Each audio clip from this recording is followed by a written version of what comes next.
You know, LaVar Ball is one delusional dude, man. Like, I know there's some people out there that are fans of this guy, man, but, I see through all that bullshit, man. He's just a guy who is a self-promoter. He's very good at that, all right? He's kind of like a modern-day Don King of the NBA world, well, when it comes to his sons.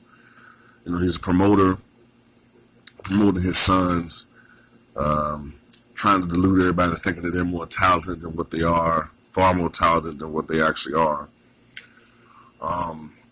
But this guy said something about LeBron James, and I was like, the fucking nerve of this dude. He was talking about how, in his mind, Lonzo Ball is taking a lot of pressure off LeBron James. And LeBron James isn't used to playing in a big market like the Lakers. And the expectations of fans in big markets like the Lakers, it's different than playing in Cleveland.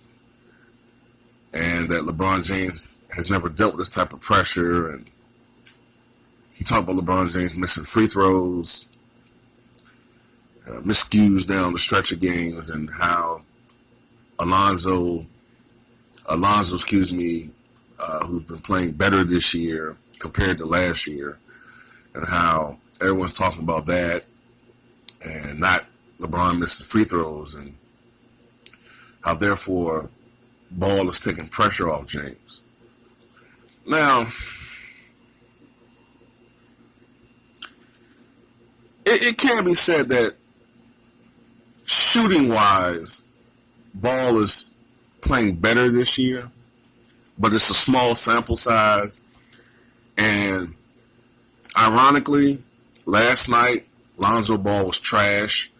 1 of 6 from the field, 1 of 4 from downtown, 3 points. Okay, so he still is a poor free throw shooter for a guy who's supposed to be a perimeter player. I think at this point, Rondo's a better free throw shooter than Ball. And I'm tired of waiting on when this guy's supposed to be this. I'm sorry, but wasn't Ball supposed to be better than Stephen Curry, according to his father? Wasn't Ball supposed to be this Hall of Fame caliber player? When are we going to see that? Oh, that's right. Fucking never. All right?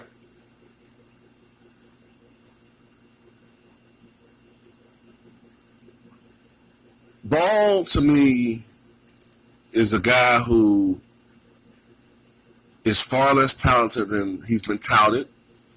And he isn't, in my opinion, physically and especially mentally prepared to play in the NBA. He physically doesn't have that toughness to him. And you can tell it, man. And,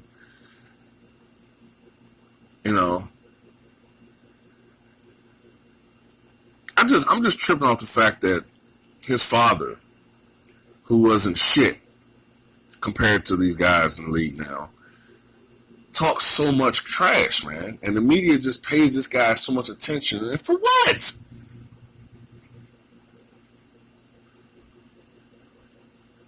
I think Lakers will get tired of him eventually. It was one thing when the Lakers were garbage and LaVar Ball was talking all this trash now. But now you got LeBron James, a guy who, to me, is the most powerful NBA player as far as his pull that I've ever seen.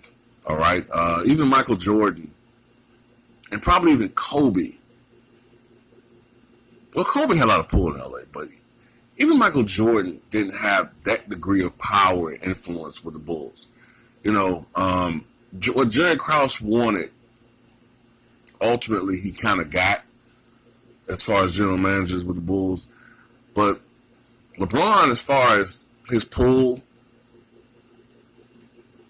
like somebody said in my comment section, one of my last videos, LeGM, like LeGM gonna come out and banish fucking Ball, in some way, like by trading Ball. you know what I'm saying, or something. Like if he becomes too big of a distraction for this team, LaVar Ball needs to shut the fuck up, man. Just shut the fuck up. You know what I'm saying? And let your son's so-called game do the talking, man. Because it's not saying much at all. Right now, it's just a whisper. His game isn't doing shit as far as talking.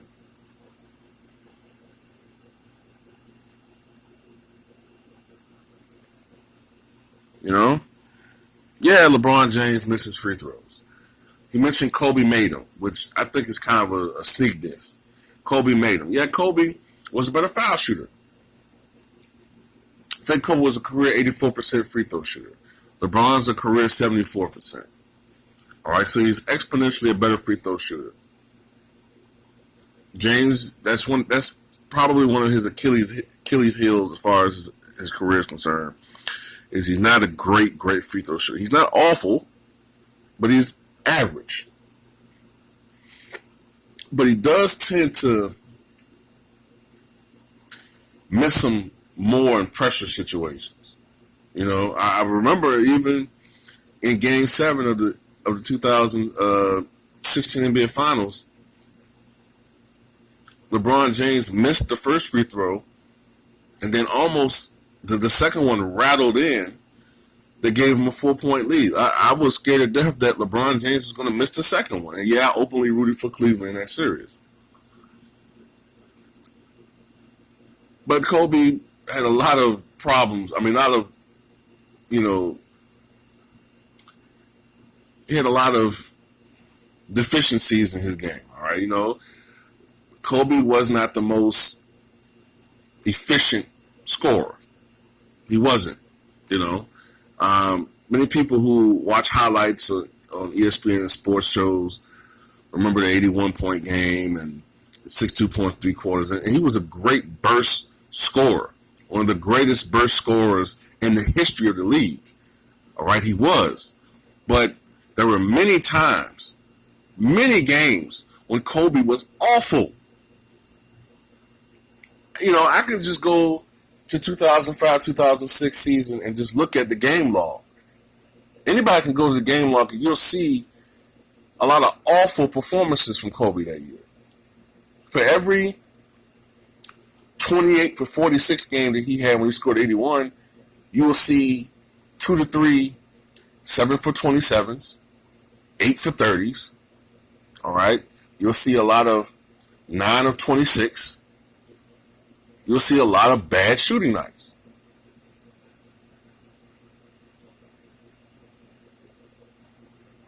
Because a lot of times, Kobe would force the issue. He thought that he had a better shot shooting over 2 defenders than giving up the shot and then passing to an open teammate who he thought wouldn't knock the shot down. Now, that's supreme confidence, perhaps, but it's bad team basketball. Basketball-wise, it's a bad decision.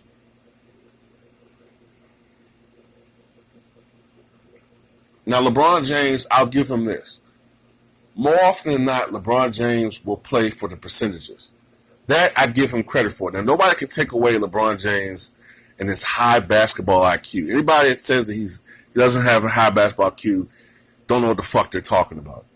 My issue with LeBron James has always been the media and how they give him a blank slate whenever he fucks up, screws up, makes a bad play.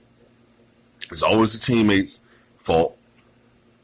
And when the team wins, they always give LeBron James all the credit. I remember when Kyrie was there, they always gave LeBron James the credit. Even in the Game 7, they always praised Iguodala, the block on Iguodala, but not give as much mention to essentially the game-winning shot that Kyrie Irving shot over Stephen Curry. And that was a killer shot, too, man. That's the type of shot like, fuck you, you know. Fuck you, motherfucker. I don't give a fuck about all that hype that you get. Bam! Take that, MVP. That's how Kyrie Irving approached that game. But nobody really talks about Kyrie Irving's shot. It's always about Iguodala's block. That's all my issue is with that. But back to the point. LeBron James can deal with the pressure, all right? Uh, he's been to how many NBA Finals? I believe it's, what, 9?